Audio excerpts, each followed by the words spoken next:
Vida de Jornalista no ar, eu sou o Rodrigo Alves e você já sabe, né? Esse é um podcast para a gente conversar sobre jornalismo, com quem faz jornalismo. É um episódio bem diferente esse, porque é o primeiro episódio com uma convidada internacional. A gente já teve aí 2 episódios com jornalistas que trabalham fora do Brasil, mas são brasileiros. A Ana Maria Baiana, grande nome aí do jornalismo cultural, que mora em Los Angeles. E o Sérgio Peçanha, o brasileiro que trabalha no New York Times. Foram 2 papos bem legais, busca aí se você ainda não escutou. Mas hoje é uma jornalista estrangeira de fato. E falando em New York Times, o papo vai ser com a Margalit Fox, que nos últimos 14 anos foi obituarista do New York Times. Ela acaba de se aposentar esse ano para virar escritora de livros aí em tempo integral, mas já escreveu mais de 1.400 obituários. E olha, a editoria de obituários do Times é muito prestigiada, tanto que muita gente dizia até que a Margalit não só era a dona do melhor texto dessa editoria, mas também o melhor texto do jornal inteiro. Não é pouca coisa. E o papo ficou bem legal sobre como é que se produz um obituário, tanto aqueles em que a pessoa morreu ali em cima da hora do fechamento do jornal e aquela correria, como é que é a situação delicada de ligar para a família, apurar mais informações, até aqueles que são feitos com muita antecedência para ficar de arquivo, e aí às vezes a Margalit tem que entrevistar a própria pessoa, que obviamente ainda está viva, né, na hora da entrevista, e aí como é que faz? Você conta para a pessoa que está adiantando o obituário dela? Tudo isso está nesse papo, que é um papo em inglês. Ela fala um inglês bem claro, bem tranquilo de entender, mas se você não domina o inglês, relaxa. Já já eu te explico que tem vários jeitos aí de você entender tudo, tem tradução, vai dar tudo certo. Antes disso, como a entrevista com a Margalit é um pouco mais curta, ela tem menos de 15 minutos, dá tempo de eu trocar uma ideia rápida aí com vocês. A gente nunca tem essa oportunidade porque eu sempre gosto de entrar logo no assunto. Até porque vocês não estão aqui para me ouvir, né? Vocês estão aqui para ouvir os entrevistados e não vou ficar de enrolação. Mas só para explicar alguns pontos. Essa conversa com a Margalit Fox foi gravada no dia 2 de dezembro no Festival Piauí Globo News de Jornalismo em São Paulo. Então agradeço aí a organização do festival, ao José Roberto de Toledo, que é da Piauí e do Foro de Teresina. O Toledo também tem um episódio aqui no Vida, pode procurar lá que ficou bem legal. Ele foi o curador do evento e ele participou da mesa com a Margalit. Aliás, quem também estava com ele nessa mesa era a incrível Júlia do iLib, da Globo News.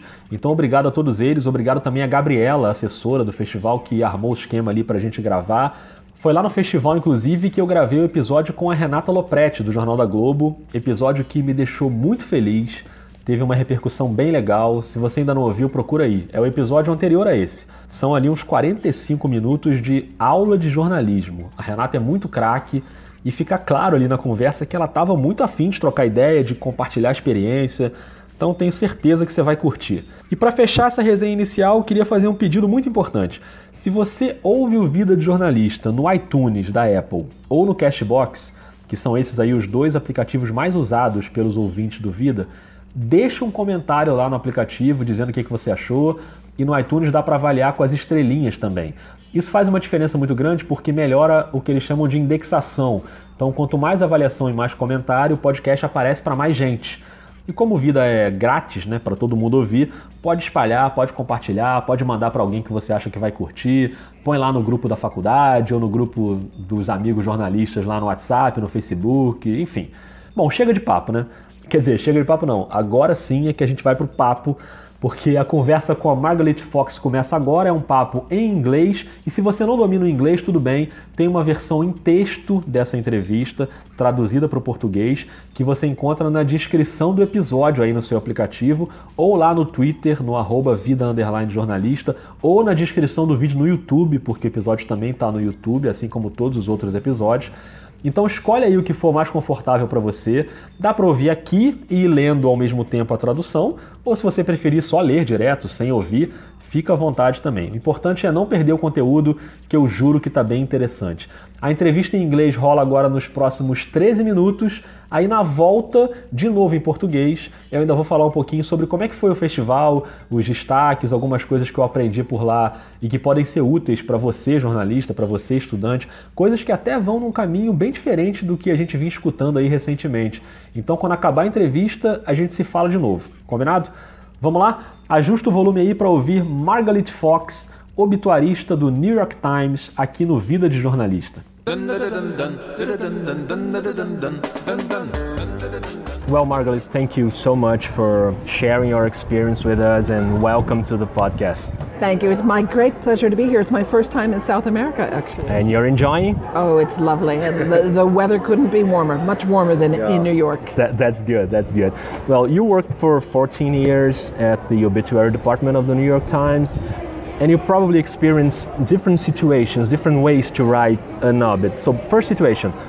Someone dies and it's not someone that you have previous material, it's not someone that has an advance obit written, and you have to start basically from scratch, let's say. And depending on the time of the death, it might be very close to the newspaper deadline. So do you remember what was the shortest deadline that you had to write a piece? I do remember that there was a famous American playwright, Lanford Wilson, and I believe I had to write his obituary in 1 hour. We did not have an advance obit on him, not because he was not important, but simply because our staff is small, and it is a Sisyphean task to account for all of the newsworthy undead in the world. So he died fairly late in the day. We got word of the death at about 5 o'clock, and our deadline is 6 o'clock, so I literally had to, as they say in the car commercials, go from 0 to 60 in this case in 1 hour. It's very difficult, but that's what our training helps us to do. And when you don't have a lot of time to do your research or to call the family, I've heard you talking about the danger of Wikipedia, for example, not only for obits, but for journalists in general. How challenging is this to get some accurate information in such a short period of time? You have to be as careful as you can. Again, your training tells you more or less where the landmines are seated in the minefield that is obit writing. I had a wonderful editor who used to say, ruefully, the truth is what you know at deadline. So if you have a very tight deadline, all you can do is do the best you can. You triage the fact checking, so you check the most essential things, the things that where you think the most problems will reside, and then you have to file your story. All you can do is hope for the best. And then you have the advanced obits, which are previously written. Do you have an idea of how many advanced obits the New York Times have today in their file? I do. It's about 1,900. Wow. Yes, but if you think it sounds like a huge number, and it is a huge number, but again, if you think of all of the newsworthy people who are still alive, whose obituary would be so long, so rich, and so complicated that a journalist does not want to get caught short writing it on deadline, that has to be way more than 1,900 people. So again, our department is small, we are only humans, so we do the best we can. Again, it's a question of triage. Yeah, and talking about humans, sometimes you have to talk to the person, and of course the person is alive, and you can just say, oh hey, I'm here to write your obituary. So you said you borrowed some advice from Alden Whitman, which is a respected obituary writer, and does it work for you? It's wonderful. The great mid-century Times writer Alden Whitman, who was famous for sitting down with his subjects while they were alive, had a wonderful euphemism. He would say, this is Alden Whitman from the New York Times. We are updating your biographical file. And then people can take on board as much as they can handle. I got accustomed to saying that, but sometimes you get a surprise. I was speaking to a delightful but very elderly woman. She was probably 95 or 96, and I wanted to be so careful that my telephone call to her not seem like a memento mori. So I telephoned her and I said, this is Margalit Fox from the New York Times. We're updating your biographical file. And she replied happily, oh, you mean you're writing my obituary? obituary. So you can never tell what the response will be. Yeah, that's right. And there's a very good argument there when you're in a situation like that.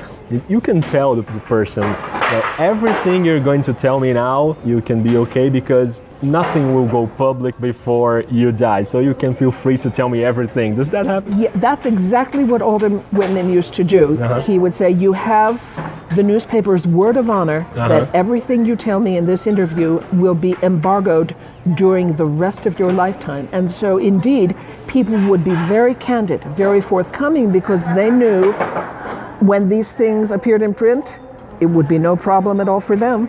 And during all this time, what did you like best? Writing about the famous people or the anonymous unsung heroes, like you say? What I love and what every obit writer loves best are the unsung heroes, the men and women who are not household names, but who nevertheless had an idea or invented something that either quietly or noisily changed the culture, changed the way we live. And this year, when you retired from the New York Times to become a book writer exclusively, you say goodbye writing your own obituary. And I guess it's very symbolic because you always wrote your obits with humor and some kind of irony, and it was always way more about life than about death. Now, you say that it's 99% about life. That's right. And 1% about death. So you can, in most cases, you can use some humor and some irony, right? In most cases, in 9 cases out of 10, if I were writing about a very serious or tragic situation, let's say a Holocaust survivor or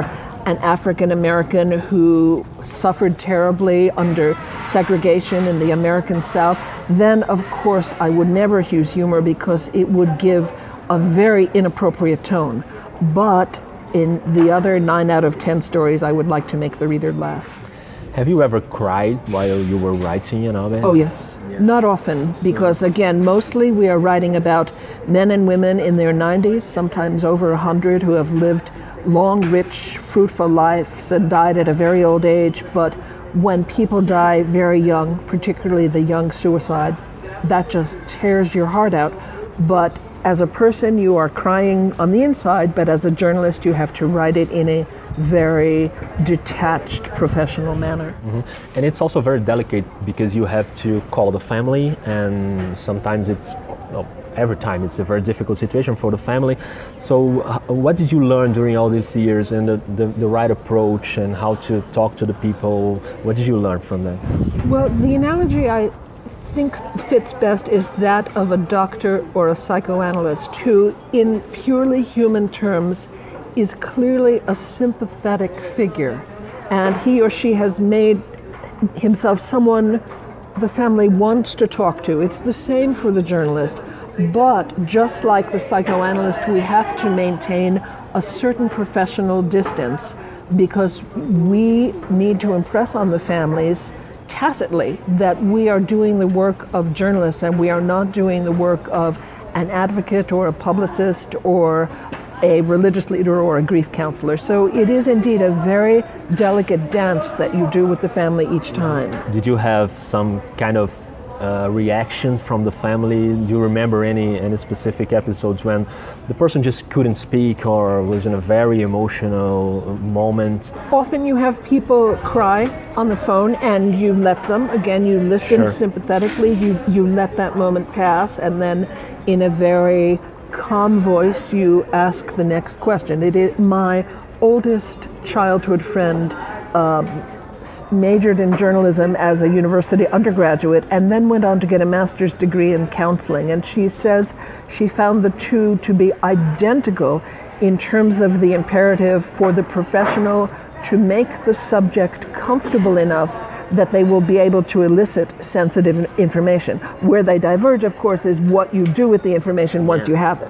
And Margaret, when someone writes your real obituary a long time from here, what is the one thing that has to be there?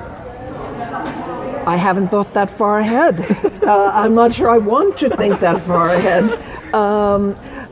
What is the one thing that has to be there? In other words, how do you want to be remembered as a journalist? I don't know that I will be. The culture may have passed me on by that time, but I hope that if I am remembered, they will say that I didn't make too many mistakes and there was a certain narrative propulsion to my work, particularly as a book writer, but also in obits. And at least on certain days when the planets were in the right alignment, I had at least a modicum of stylishness. In the obit that you wrote about yourself, you said that you work with Copydesk, and you didn't want to be remembered just as the person who replaced 50,000 commas for semicolons. Are you a fan of the semicolons, by the way? I love semicolons, and I know a lot of writers are discouraged from using them, but they will have to pry my semicolons out of my cold, dead hand, again, many years from now. But indeed, my first 10 years at the New York Times, before I joined the obit desk, were spent as a copy editor, and while it was a wonderful job, I didn't find just the routine business of copy editing as intellectually thrilling as I find writing, and so I fortunately was able to write my way onto the obituaries desk. And despite all this time that you spent writing obituaries, how comfortable and happy are you now knowing that you'll be able to write your books and follow your career that way? Well, I'm poor but happy. It is mildly terrifying suddenly not having a job and not having a paycheck every week, but I am very happy sitting in my warm, cozy apartment in New York with a cat on my lap, just reading for 6 or 8 hours a day for my next book. So it really is my idea of paradise. And you are still an obituary reader in the New York Times? Oh, very much so. It's the first thing I turn to, and people who know me laugh when they see it, and I say, you don't understand. I want to see what my friends are working on. No, that's great. And Margalit, to wrap it up, here in the festival, you wanted to leave a message for the students who are in the audience. And since many students listen to the podcast, I would like you to leave this message to them too, please. We're so happy and gratified when working journalists come to speak at conferences and see the faces of young students in the audience. We're so gratified that you want to come here. 10 years from now, you will be the ones on the stage addressing the next generation, but you, young people, are the future of the business, and a free press is the surest safeguard against fascism, something we are all very concerned with the resurgence of these days. So you are our greatest hope. We have a wonderful saying that American journalism students are taught, and maybe there is something like it in Brazil. Yeah. We say the role of the journalist should be to comfort the afflicted and afflict the comfortable. So all you young people who are listening, please go out and do that, and God bless you. Yeah, that's beautiful and so strong. Well, Margalit, thank you very much for talking to me. I really appreciate it. I wish you the best luck in your book writer career. It's not a new career for you because you're already a writer, but I wish you the very best. Thank you very much. Muito bem, esse foi o papo com a Margalit Fox, obituarista do New York Times nos últimos 14 anos. Se você perdeu algum trecho ali no inglês, se ficou na dúvida, entra aí na versão em texto, o link está na descrição do episódio. E como o papo foi gravado durante o Festival Piauí Globo News de Jornalismo, nessa reta final aqui eu vou dar uma passada rápida pelo que rolou no evento em São Paulo. Corrupção.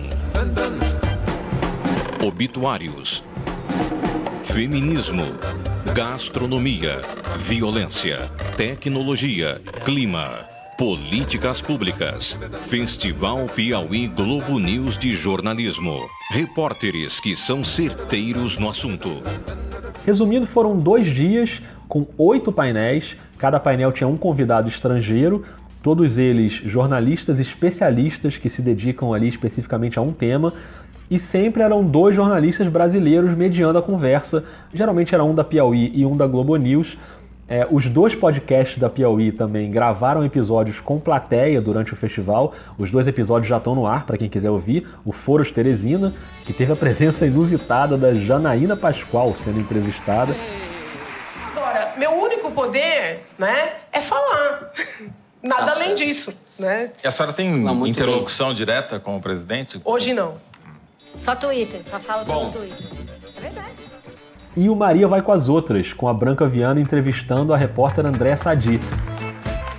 eu fazia um pouco o périplo de ir nos restaurantes. E aí, se tem alguém conhecido, você diz, cara de pau, né, vai, Brancas? deputado. Oi, deputado, tudo bom? Senta aqui um pouco. Senta e fica lá e conversa. E o cara tá ali, conversando. Aí o cara bebe, aí não sei o quê. E você não bebe. Eu não bebo. Então, aí no dia seguinte publica, ele fala... Eu tinha uma fonte que uma vez me escreveu assim, eu não acredito que eu falei isso. Sadi, eu tava muito bêbado. Eu falei, o senhor tava, ministro. O senhor tava bêbado demais. Aliás, você que gosta do Vida de Jornalista, eu recomendo muito esse episódio com a André Sadi, porque foi bem parecido com o que eu tento fazer aqui. Ela contando os bastidores da carreira, os métodos, foi um papo assim bem agradável, e a Branca é ótima entrevistadora, os episódios do Maria Vai com as Outras são sempre muito bons, então procura lá também. No site da Piauí, você encontra uns resumos dos painéis, no Twitter do festival também, o Twitter é @festpiauignews. Tem muita informação lá também. Mas eu queria citar aqui 4 palestras e falar uma coisinha bem rápida sobre cada uma delas. A primeira de todas foi com o Hugo Alconada Mon, argentino do jornal La Nación. Ele é especialista na cobertura de casos de corrupção, de lavagem de dinheiro. Para vocês terem uma ideia, o último vice-presidente da Argentina está preso, a ex-presidenta e o atual presidente estão enfrentando investigações na justiça, tudo por causa de matérias do Hugo. Então você já viu o peso do cara, né? Ele falou muito sobre essa obsessão e um rigor absoluto ali na apuração, a checagem, a rechecagem, a relação com as fontes. E aí me chamou muita atenção uma série de regras que ele tem para proteger a fonte. Eu estou falando proteger a vida da fonte, né? Proteger não é resguardar só a identidade, é proteger a integridade física da fonte. Então, por exemplo, às vezes uma fonte está disposta a dar uma informação em on, ou seja, autoriza que o nome seja publicado, o que, né, só valoriza ainda mais a matéria, mas o Hugo não publica aquela informação, ou pelo menos omite o nome da fonte, se ele avaliar que isso pode representar um risco para a fonte. Às vezes a fonte mesmo não tem muita noção do tamanho desse risco. E mesmo quando é em off, quando é sem revelar o nome, ele disse que sempre pergunta quantas pessoas além de você sabem dessa informação. E se não forem pelo menos 3 pessoas que saibam daquela informação, ele não publica. Por que isso? Porque se é uma informação que só uma fonte tem, essa fonte fica muito vulnerável. E tem o que ele chama de caçadores profissionais de fontes, que é surreal isso. São grupos de pessoas que se dedicam profissionalmente a investigar e apurar quem é a fonte daquela matéria, mesmo que seja em off, mesmo que o nome da fonte não esteja ali. E aí depois que eles descobrem, eles ameaçam a pessoa, ameaçam a família, até matam, enfim. Então você vê o nível de cuidado que o jornalista precisa ter. Foi bem legal ouvir o Hugo falar sobre isso.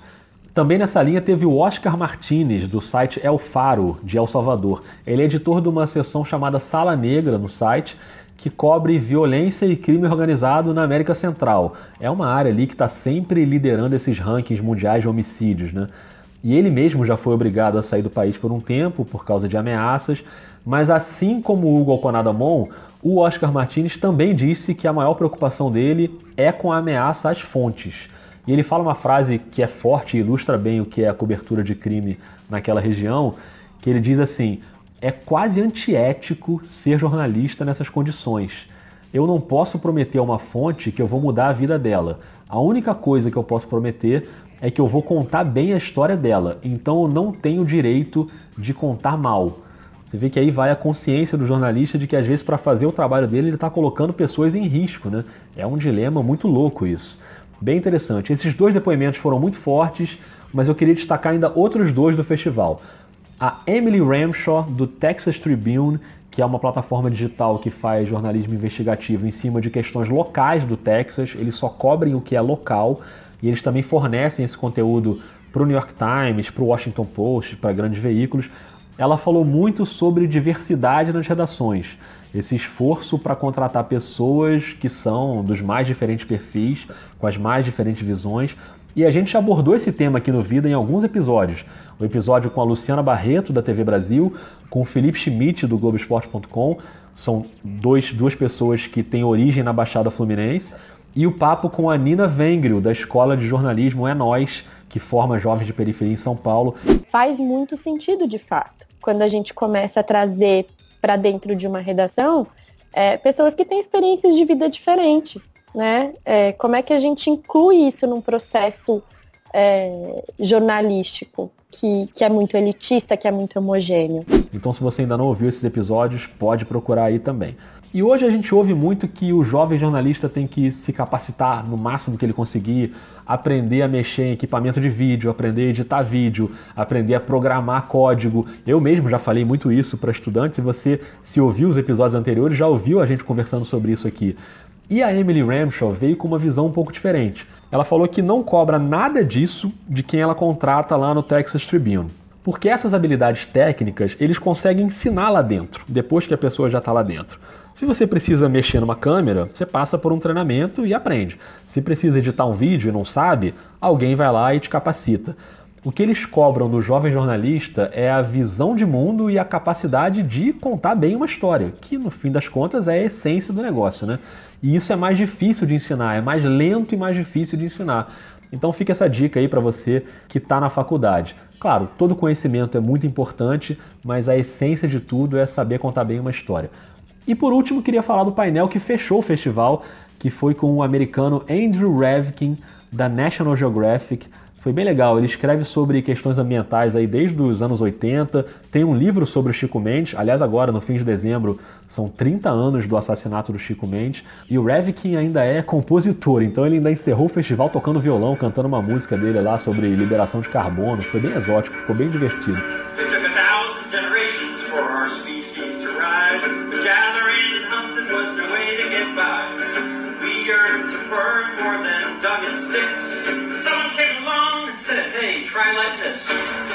A mesa dele tinha o Bernardo Esteves, da Piauí, e o André Trigueiro, da Globo News, e eles também falaram sobre essa dificuldade de cobrir os temas ambientais em loco, as questões indígenas, as questões do clima, porque os jornais locais, foi até o Trigueiro que falou isso, muitas vezes estão na mão de empresários que têm interesses, né?